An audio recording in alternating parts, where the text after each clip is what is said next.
안녕하세요. 오늘은 엔젤 로보틱스의 최신 사업 보고서를 한번 제대로 파헤쳐 보겠습니다. 투자자라면 꼭 알아야 할 숫자 뒤에 숨은 진짜 이야기, 그리고 미래 가치까지 제가 알기 쉽게 짚어드릴게요. 집중해 주세요. 여러분, 웨어러블 로봇이라고 하면 뭐가 떠오르세요?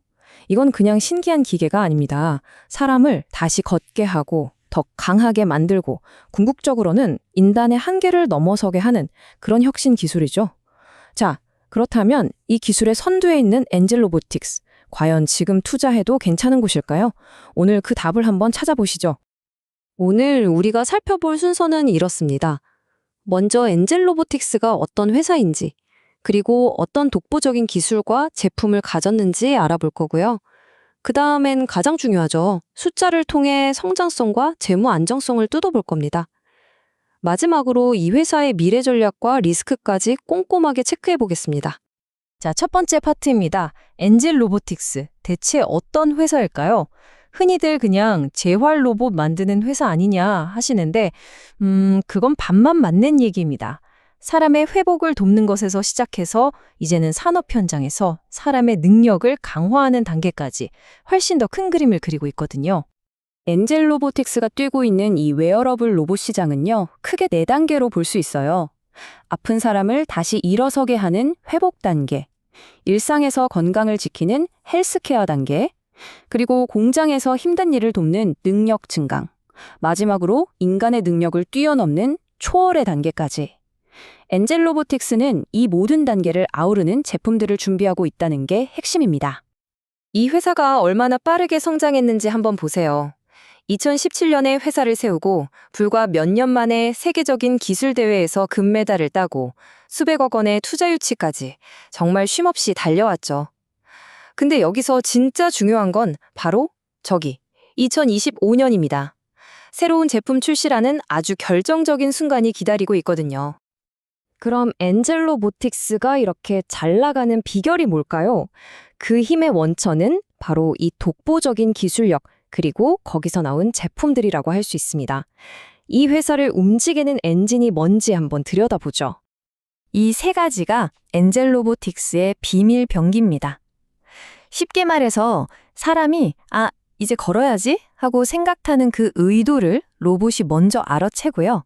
딱 필요한 만큼만 힘을 정밀하게 보태주고 또 사용자 각자에게 가장 자연스러운 걸음걸이를 만들어주는 기술이에요. 그냥 정해진 대로만 움직이는 다른 로봇들이랑은 차원이 다른 거죠. 이 기술로 만든 첫 번째 제품군이 바로 엔젤메디입니다. 주로 병원 재활센터 같은 곳을 공략하는데요. 주력 제품인 엔젤렉스 M20는 이미 국내 유수의 병원들에 들어가서 재활치료의 풍경을 바꾸고 있습니다. 두 번째는 엔젤 슈트인데요. 이건 정말 똑똑한 전략이에요. 병원에서 퇴원한 환자들이 집에서도 꾸준히 재활운동을 할 수 있게 돕는 거죠. 병원 치료와 일상생활을 자연스럽게 이어주는 아주 중요한 다리 역할을 하는 제품입니다. 마지막으로 엔젤 기어는 완전히 새로운 시장, 바로 산업 현장을 겨냥합니다. 이 ANGL-X라는 제품은 배터리 없이도 작동해서 관리가 편하고요. 무거운 물건을 계속 나르거나 반복적인 작업을 하는 근로자들의 부상을 막아주고 일의 효율을 확 높여주는 거죠. 자, 이제 투자자분들이 가장 궁금해하실 시간입니다. 바로 실적이죠. 엔젤 로보틱스가 얼마나 빠르게 성장했는지, 또 그 과정에서 어떤 성장통을 겪고 있는지 숫자를 통해 솔직하게 한번 들여다보겠습니다. 매출 그래프를 한번 보세요. 2023년에 51억 원으로 거의 2배 이상 뛰었다가 2024년엔 42억 원으로 살짝 꺾였죠. 아니, 잘 나가다가 왜 갑자기 매출이 줄었을까요? 이 숫자 뒤에 숨겨진 진짜 이유? 바로 다음 장에서 알려드리겠습니다. 자, 여기가 정말 중요합니다. 매출이 예상보다 낮아진 건 정부 지원 사업 같은 B2G 시장이 줄었기 때문이에요. 근데 더 주목해야 할 건 이익 부분입니다. 적자가 더 커졌죠? 이걸 보고 이 회사 위험한 거 아니야? 하실 수 있는데 잠깐만요. 이건 실패가 아니라 사실은 더 큰 도약을 위한 전략적인 선택입니다. 일시적인 매출 감소를 감수하면서 B2C나 해외 같은 더 큰 시장을 잡기 위해 연구개발비랑 마케팅비를 확 늘린 거예요.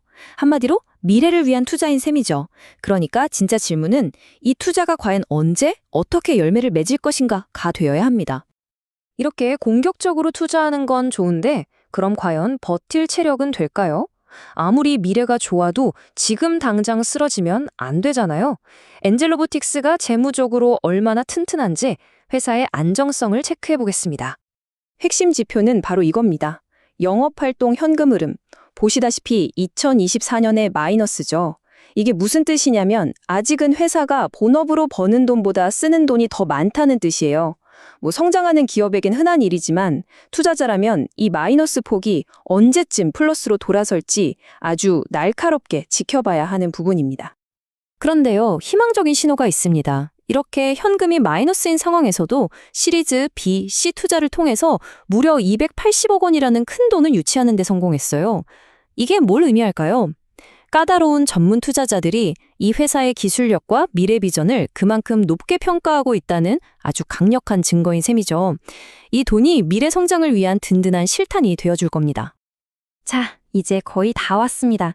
마지막으로 엔젤로보틱스가 꿈꾸는 미래는 어떤 모습인지, 그리고 그 꿈을 이루는 길에 어떤 장애물들이 놓여 있는지 한번 점검해 보겠습니다.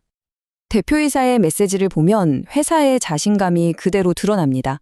2025년을 그냥 성장하는 해가 아니라 그동안 뿌렸던 씨앗을 거두는 수확의 해로 보고 있어요. 키워드가 딱 3개죠. 신제품 출시, 해외 진출, 그리고 사업 영역 확장. 2025년 전략을 좀 더 자세히 볼까요? 첫째, 신제품 엔젤수트로 개인 고객 시장, 즉 B2C 시장의 문을 본격적으로 두드릴 거고요. 둘째, 아시아 태평양 지역부터 시작해서 해외 수출에 시동을 겁니다. 셋째, 산업 현장이나 국방 분야까지 진출해서 새로운 먹거리를 찾겠다는 계획이에요. 그럼 이 전략들이 노리는 시장이 얼마나 클까요? 여기서 투자자가 꼭 알아야 할 개념이 SOM, 그러니까 회사가 현실적으로 공략 가능한 시장입니다. 엔젤로보틱스는 주력인 엔젤메디로는 이미 시장의 47%를, 엔젤기어로는 2%를 목표로 보고 있어요. 특히 저 산업용 시장 2%라는 숫자가 재밌죠. 이건 반대로 말하면 앞으로 개척해야 할 98%의 거대한 잠재 시장이 남아있다는 뜻도 되거든요. 아시겠지만 모든 투자는 기회와 리스크 사이의 저울질입니다. 엔젤로보틱스의 저울을 한번 볼까요? 한쪽엔 연평균 42%씩 크는 엄청난 시장 성장세와 정부 지원 같은 강력한 순풍이 불고 있습니다. 하지만 반대쪽엔 B2C 판매 경험 부족, 점점 치열해지는 글로벌 경쟁, 신제품이 과연 성공할까 하는 불확실성 같은 만만치 않은 역풍도 존재하죠. 결국 질문은 하나로 모아집니다. 과연 엔젤로보틱스는 이 세계적인 기술력을 무기로 지금의 재무적인 과제들을 극복하고 점점 더 뜨거워지는 글로벌 웨어러블 로봇 전쟁에서 최종 승자가 될 수 있을까요? 이 질문에 대한 답은 오늘 저의 분석을 바탕으로 한 투자자 여러분 각자의 몫일 겁니다.